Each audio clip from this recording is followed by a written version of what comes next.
안녕하세요 여러분. 저는 오늘 여러분들께 피임의 종류와 그 피임 도구들을 어떻게 사용하는지에 대해 설명할 김혜진이에요. 여러분들은 이전에 어떤 식으로 성교육을 받아왔나요? 피임에 대한 지식보다 관계를 원하지 않은 상황이 왔을 때 거절 의사를 밝히거나 월경이나 몽정과 같은 내용에 초점이 맞춰졌을 뿐 구체적인 지식에 대해선 배운 적이 없는 것 같아요. 저도 비슷한데 영상과 같은 자료로 아기가 생길 때 정자랑 난자가 만나는 시기에 착상 과정만 보여주고 자세한 내용은 다룬 적이 없는 것 같아요. 맞아요. 학생들이 말한 문제점은 우리나라의 성교육 방식의 문제일 수도 있으며 이외에도 똑같은 내용을 시대에 맞는 변화 없이 사용하는 것을 원인으로 들 수 있어요. 이에 대한 근거로 요즘 청소년들의 성 실태를 살펴보면 여기 보시면 되는데 첫 성관계 나이가 만 13.6세로 감소하는 것을 볼 수 있어요. 그중 피임을 했냐는 질문에 58.7%가 피임을 했다고 하며 나머지 41.3%는 피임을 하지 않았다고 답했어요. 그중 피임을 하지 않은 이유는 피임법을 잘 몰라서 진료 설정을 하면 괜찮다고 생각해서가 나왔습니다. 그 다음으로는 초, 중, 고등학생들의 낮은 성 지식 수준을 뽑을 수 있어요.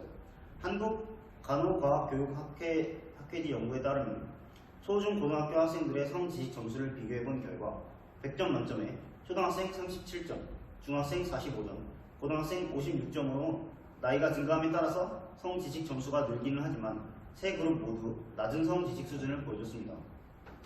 그렇다면 우리는 왜 성교육이 필요할까요? 앞서 나온 청소년들의 첫 성관계 나이 감소 때문이라고 생각합니다. 요즘 TV 프로그램의 고생 오빠와 같이 청소년 임신이 많아져서라고 생각됩니다. 저는 에이즈 같은 성병도 예방하는 차원에서 피임을 한다고 생각해요. 맞아요. 먼저 청소년 피임에 대한 인식의 변화가 필요해요.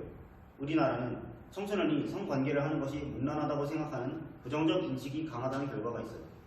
그런 인식으로 인해 성에 대한 관념이 부정적으로 정립되며 이는 원하지 않은 임신에 대한 책임을 지는 행위로 이어지며 사회적으로 낙인되었어요. 두 번째로는 앞서 말했듯 첫 성경험 연령이 감소하였기 때문입니다.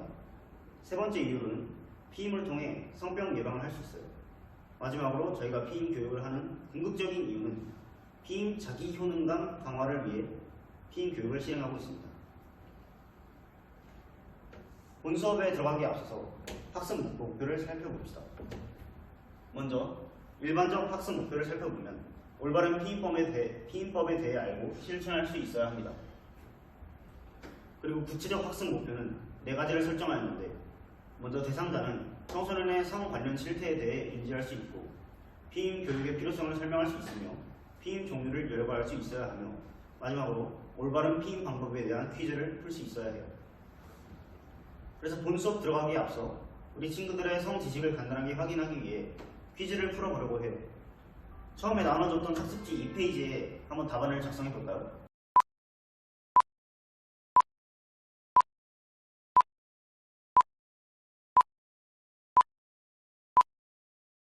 다 풀었나요? 네. 그렇다면 답은 수업 마지막에 맞춰보도록 할게요. 네. 자, 그럼 본론으로 들어가서 먼저 피임이 뭘까요? 뭐 임신 안 하려고 하는 거 아닌가요? 맞아요. 피임이란 원하지 않는 임신을 예방하기 위한 방법이에요. 피임 종류에 대해 아는 사람 있을까요? 콘돔 있는 것 같아요. 피임약. 성피임약도 있어요. 맞아요. 먼저 남성이 자신의 성기에 끼우는 남성용 콘돔이 있고 남성용 콘돔보다는 흔하지 않지만 여성의 질에 끼우는 여성용 콘돔도 있어요.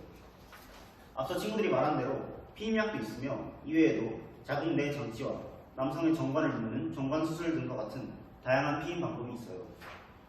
오늘은 간단하게 4가지만 보여줄 건데 이것보다도 확실한 피임 방법이 있는데 혹시 뭔지 아세요? 남자가 무정자증이면 돼요. 맞아요. 정관을 묶거나 난관을 제거하는 게 가장 확실한 방법일 것 같아요. 그 말이 맞아요. 하지만 수술을 하는 것은 쉬운 결정이 아닌 오늘은 이 네 가지 표만 보고 넘어갈게요.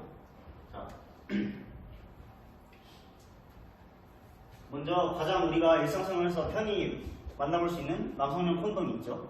얘는 피임 효과도 아주 좋고 성병 감염 예방도 아주 좋아요. 그리고 가장 압도적으로 편리하다는 장점이 있죠. 나머지는 뭐 잘 알고 계시겠지만 여성용 콘돔 같은 경우에 피임 효과 좋지만 일단 접근성이 떨어지고요. 피임약 같은 경우에도 효과는 좋은데 이게 계속해서 복용해야 된다는 단점이 있습니다. 먼저 남성용 콘돔 직접 체험해보기 전에 어떻게 사용하는지 간단하게 알아보고 넘어갈게요. 먼저 남성용 콘돔입니다. 남성용 콘돔이 무엇이냐? 성관계 전 콘돔을 남성의 성기에 씌워서 남성의 정액이 여성의 자궁 안으로 도달하지 못하도록 하는 방법이 바로 남성용 콘돔입니다. 어떻게 착용을 하냐면요. 먼저 첫 번째, 콘돔 포장을 확인해서 유효기간이 지나지 않았는지 혹은 찢어진 부분이 있지 않은지 체크해야 합니다. 두 번째로, 콘돔의 포장은 착용 직전에 제거해야 합니다. 세 번째로, 콘돔은 성 접촉 시작 전 발기가 완료된 후에 착용해야 하고요. 넷째로, 콘돔 링이 외부로 향하게 해야 합니다. 다섯 번째로, 콘돔 끝 부분을 눌러서 공기를 제거해야 하고요. 여섯 번째로, 콘돔 링을 감싸면서 아래로 천천히 내려서 운경을 덮어야 합니다. 일곱 번째로, 성행위가 끝난 후에는 발기 상태에서 콘돔의 링을 잡고 여성의 생식기로부터 제거해야 해요. 마지막으로 여덟 번째, 사용한 콘돔은 끝부분을 묶어서 휴지통에 버리면 됩니다. 착용 방법에 대해서 알아봤는데요. 다음 보여주는 영상에서 콘돔 착용 시 오류를 찾아보도록 해요. 영상 보시죠. 야, 스킨 발라야 돼. 안 발라도 돼. 안 돼. 가을철에 스킨케어가 중요하단 말이야.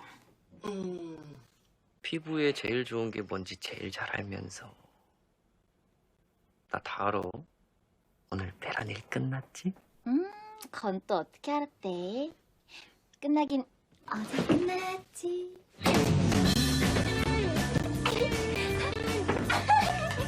그거 챙겨서 두 번째 가?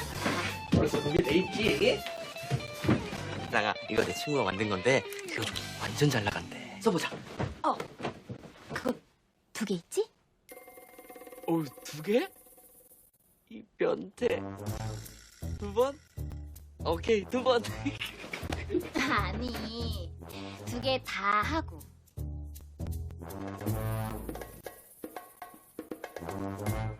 이걸 왜 두 개 다 해? 책에서 봤는데 콘돔을 써도 피임에 실패할 확률이 15%나 된대. 보자. 게다가 비가임기 때 임신할 확률이 10%면 15 곱하기 10 하면 150. 거기에 나누기만 하면 임신할 확률이 무려 1.5%야. 그 1.5% 안에 우리가 안 된다 보상이 없잖아? 그럼 또 언제 계산했대? 여기 드라마에서 찾을 수 있는 오류가 있을까요? 콘돔 두 개를 한꺼번에 끼고 하는 게 잘못됐다고 생각해요. 맞아요. 콘돔 두 개를 동시에 착용하여 사용한다면 콘돔이 찢어질 가능성이 더 높아지기 때문이에요. 혹시 이 이외에도 더 궁금한 거 있는 학생이 있어요? 콘돔을 학생이 살 수 있어요? 물론 가능하죠. 약국, 편의점, 마트 등 다양한 곳에서 청소년도 구매 가능합니다. 다만 일반용 콘돔은 청소년이 구매 가능하지만 특수형 콘돔은 지나친 성적 자극에 빠질 가능성이 있기 때문에 만 19세 미만은 구입할 수 없습니다. 두 번째로 사전 피임약의 사용법에 대해서 이야기를 나눠봅시다. 먼저 이 사전 피임약은 임신 가능성을 낮추는 효과도 있지만 월경일을 늦출 때에도 사용하기도 합니다. 가장 중요한 복용법은 연속으로 정확히 같은 시간에 최소 7일 동안 복용을 해야 피임 성공률이 증가합니다. 하지만 피임약 복용 첫 달에도 확실한 피임 효과를 위해서는 다른 피임 방법, 예를 들어 콘돔이라든지 그런 것들을 병행하는 것을 추천하고 있어요. 선생님, 저도 수학여행 날에 생리가 겹쳐서 피임약을 산 적이 있는데 21점과 28점이 나눠져 있더라고요. 이 둘의 차이점을 알려주실 수 있으세요? 아주 좋은 질문을 해줬네요. 이거는 이 바로 뒷장에 나오는 설명인데요. 21점과 28점의 가장 큰 차이점은 휴약기가 있냐 없냐의 차이예요. 21점은 21일간 복용 후 7일간의 휴약기를 가지고 28점은 휴약기 없이 복용합니다. 또한 피임약을 복용할 때 21종의 경우는 휴약기 2, 3일째에서 소태성 출혈이 발생할 수 있고 28종의 경우 복용 후 23에서 24일째에 소태성 출혈이 발생할 가능성이 높아요. 이는 당연히 사람 또는 약물마다 차이가 있을 수 있습니다. 선생님, 피임약을 복용 못하는 경우도 있나요?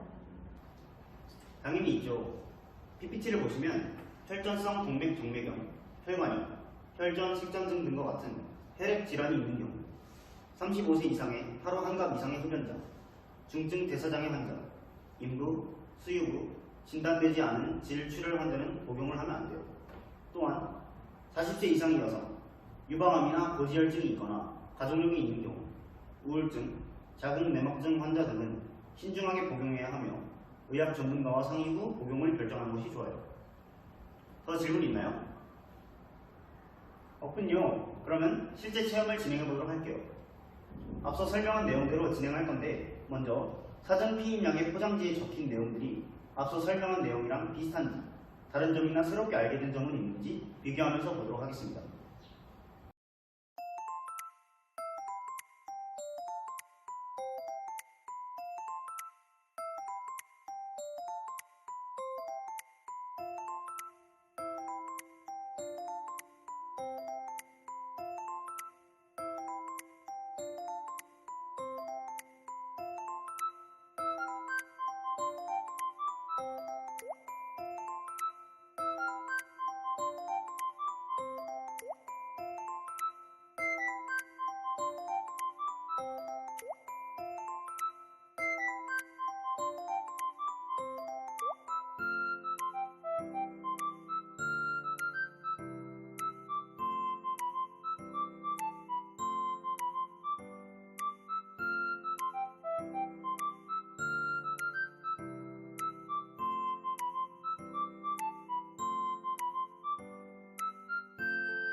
남성용 콘돔과 사전 피임약을 사용하는 법을 이제 정확히 알았나요? 네. 그렇다면 이번 시간에 배운 내용들을 짧게 요약하고 처음에 풀었던 퀴즈를 간단하게 풀고 자기평가하고 수업을 마치도록 하겠습니다. 자, 먼저 피임 교육이 필요한 이유는 뭐라고 했죠? 성병 예방하려고요.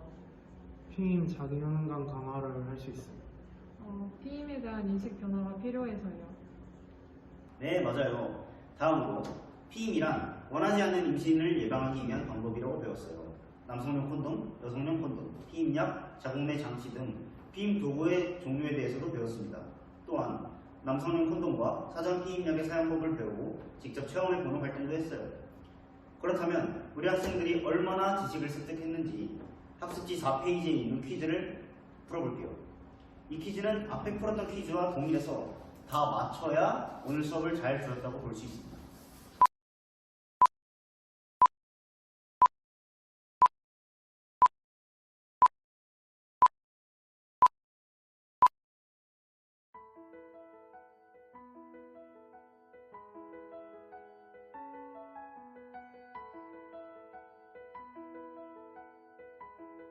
처음에 풀었던 것과 달라진 게 있는지 확인해 본 후 마지막에 푼 문제를 다 맞았다면 오늘 수업을 아주 잘 들은 거예요. 이제 마지막으로 5페이지에 자기 평가를 한 후 학습지를 저에게 제출해 주시면 오늘 수업 마치도록 하겠습니다. 수고했어요.